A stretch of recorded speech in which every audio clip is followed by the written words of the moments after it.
Donc on avait parlé de beaucoup de situations de citations sur l'évangile de Saint Jean. Oui, Donc on devait continuer là-dessus. oui. Sauf qu'on va faire un petit excursus à cause de ce qu'on a vécu hier. D'accord.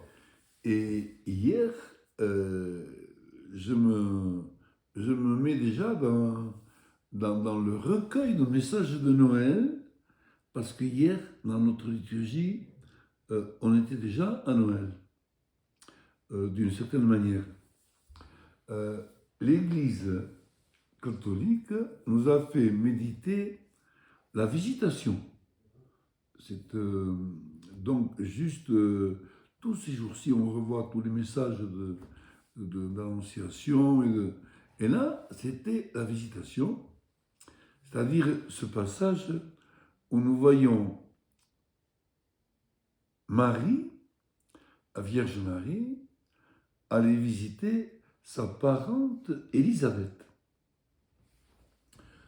Dans ma généalogie, à moi, Élisabeth devait être une tante de Marie, puisqu'elle était âgée et que Marie était jeune. On voit bien que c'est une autre génération, et qu'au niveau parenté, c'est plutôt Jean le Baptiste qui est le générationnel, le cogénération de De Marie, Marie. Mhm. alors que Marie était sœur ou cousine de la maman ou du papa de Marie, mais en tout cas dans cette phase-là. Et moi, j'aime bien considérer Elisabeth comme tante ou tante par cousinage de Marie. Ça ne peut pas être autrement. Et alors, j'imagine, pas que j'imagine, je communie à cette visite de Marie à Élisabeth. Et là, c'est un des passages d'évangile les moins retenus, les moins connus, parce qu'il fait partie des évangiles les plus forts. L'évangile de la joie. Alors, cette joie, tout le monde est dans la joie là. Dans le sein d'Élisabeth, son enfant, le futur Jean-Baptiste, tressaille dans son sein. Jésus, bien sûr, est dans la joie totale. Marie est remplie de joie et Élisabeth reçoit un élan de joie extraordinaire. Et une des phrases qui pour moi est... J'ai prêché que là-dessus hier, et aujourd'hui, dans mon message de Noël, je ne parle que de ça. D'où me vient ce bonheur que la mère de mon Seigneur vienne jusqu'à moi. L'accueil à Marie sur le pas de porte d'Élisabeth. D'où me vient ce bonheur que la mère de mon Seigneur vienne jusqu'à moi. Et moi, ça me fait tellement tilt qu'une dame de la Vallée d'Aspe ici, une très grande amie, que je n'ai pas vue depuis longtemps à cause du Covid, mais que j'ai très amie, et vraiment, et que comme j'étais très mal fichu aussi, elle est née en 23. Et cette dame ne va plus à la messe depuis de nombreuses années, à cause de son grand âge, et quand je lui portais la communion à la maison, maintenant elle communie quand il y a la messe à automne, mais il y a la messe, il y a longtemps qu'elle n'a pas eu, à cause du Covid, et elle m'avait émerveillé par cette parole, d'où me vient ce bonheur que mon Seigneur vienne jusqu'à moi. Alors, pour moi, c'est quelque chose d'incroyable. J'ai célébré 2 messes hier, rien qu'avec ça. Et aux gens qui étaient là, je ne leur ai laissé que ça. Réveillez-vous dans cette attitude de bonheur unique, mon Seigneur vient jusqu'à moi. Mon Seigneur vient jusqu'à moi. D'où me vient ce grand bonheur que mon Seigneur vienne jusqu'à moi. Quand je me dis ça, qu'il est grand notre bonheur de nous savoir invités au repas du Seigneur, cette phrase prend une autre dimension. Et quand je dis Seigneur, je ne suis pas digne de te recevoir, mais dis seulement une parole et je serai guéri, waouh! Le problème, c'est que on est tellement habitué à la routine. Moi, quand je dis cette phrase, je suis le seul dans beaucoup d'églises, pas ici, mais dans beaucoup d'églises où je vais ailleurs, je suis le seul depuis belle lurette à prier. Parce que tous les autres ont dit et notre gris, alors que je n'ai pas commencé, moi, à dire encore je ne suis pas digne. On revient à cette parole de cette petite fille du catéchisme qui disait à sa grand-mère, qui me disait, je sais pourquoi mamie ne pardonne pas à sa voisine, même en communion, parce que elle dit le Notre Père trop vite. Et moi je peux dire, mes paroissiens n'ont pas le bonheur assez réel correspondant à la communion qu'ils font, parce qu'ils disent cette phrase trop vite. Alors, on va revenir à cette rencontre de Marie et d'Élisabeth. On a été un peu distrait par les coups de téléphone. Ça, c'est la merveille de l'aujourd'hui, ça. Le hier et l'aujourd'hui s'interpénètrent. Et donc, nous sommes là avec cette rencontre de Marie avec Élisabeth. Et moi, je pense que le grand message de Noël, c'est de retrouver cette joie de la présence.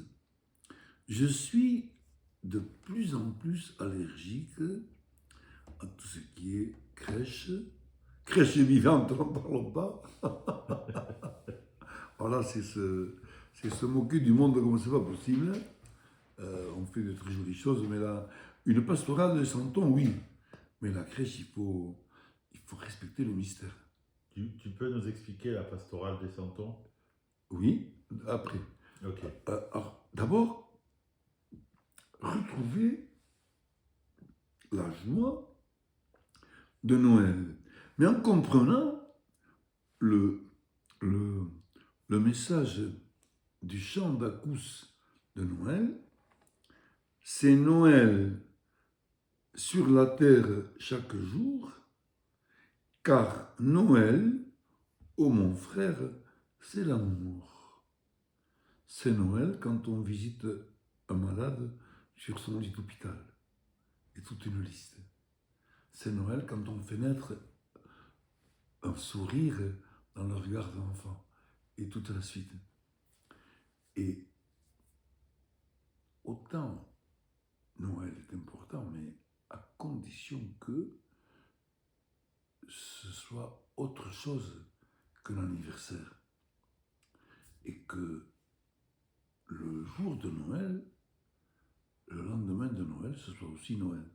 C'est la seule fête dans notre église à nous où toute la semaine de Noël, et il y a l'octave de Pâques aussi, mais l'octave de Noël, c'est toute la semaine de Noël. Et toute la semaine, on a les psaumes de Noël et tout. Bon. Alors, la joie de Jésus, pour moi, c'est le plus important de tout, à se remémorer la joie de Jésus. On ne peut pas se départir de ça. la joie de Jésus. Et la joie de Jésus, c'est la grande prière. C'est toujours avec Saint Antoine, avec tous les saints de CT, avec tous les moines. C'est avec tous les moines, avec tous les monastères du monde, avec les chrétiens laïcs aussi. Vivre en présence de Jésus. Papa, mon père à moi, il aimait beaucoup employer l'expression « ma vie se déroule sous le regard de Dieu ». Ma vie se déroule sous le regard de Dieu. Et avec l'aide de son bras. Voilà, je ne veux pas ajouter. Et à chaque messe, commencer ce rappel. Est-ce que Virgile Gorgiou te dit quelque chose? Oui, ça fait partie des... Oui, ça fait partie. C'est un auteur. Oui, ça fait partie. Un auteur assez spécial. Et c'est un théologien. De la 25e heure à l'heure éternelle. Théologien, prêtre, des Carpates, Virgile Gorgiou, qui décrit la sortie de la messe de son village en disant que les gens sortaient de cette messe avec les yeux illuminés. Et comment n'aurait-il pas été? Ils sortaient de 3 heures de présence sous le soleil de Dieu. Alors moi je dis ainsi en souriant, nos messes sont trop courtes. Avec les messes orthodoxes. On n'a pas le temps de se laisser illuminer. C'est illuminé par le soleil.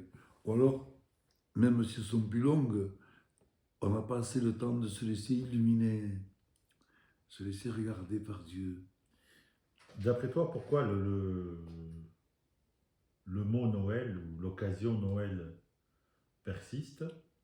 Elle persiste aujourd'hui, on parle de Noël dans le monde entier, mais elle n'est pas perçue forcément, et c'est un euphémisme, de la façon dont toi tu parles.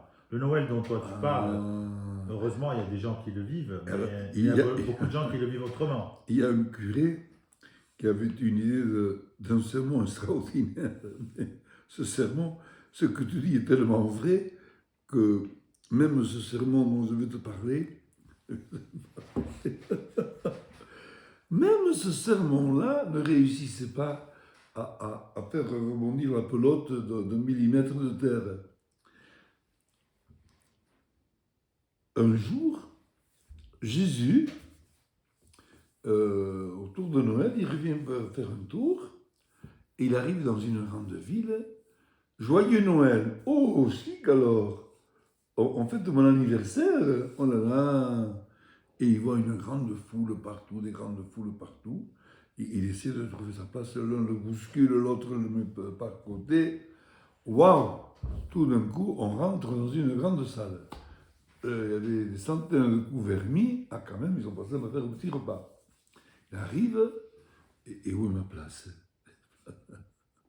Il désespère.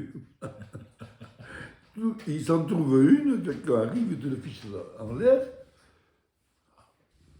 Pas possible. Ils ont osé faire un Noël sans moi. Et puis, l'an prochain, puisque c'est comme ça, c'est moi qui vais les inviter à venir à mon anniversaire. Même ça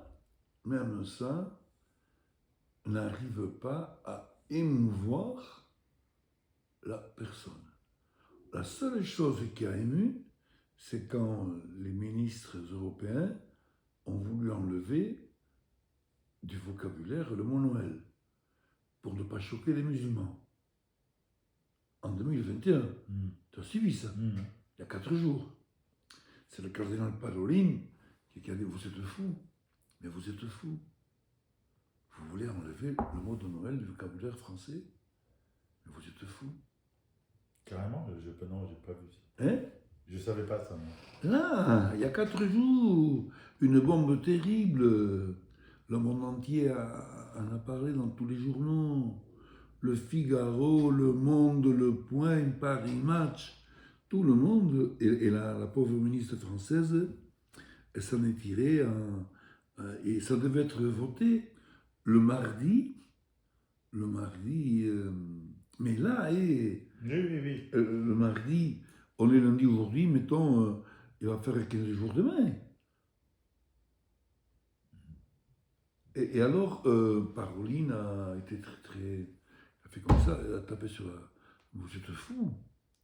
Le cardinal Paroline, c'est le secrétaire d'État, le second du pape. Vous êtes fou. A enlevé le mot de Noël. Et il n'a pas dit, mais il aurait pu dire, et pourquoi vous regardez sur le Ramadan? Le Ramadan, on peut, nous, avec nos oreilles de chrétiens, entendre le mot Ramadan, et les musulmans ne peuvent pas entendre avec leurs oreilles le mot de Noël. Le problème est là, hein. Il n'est pas ailleurs.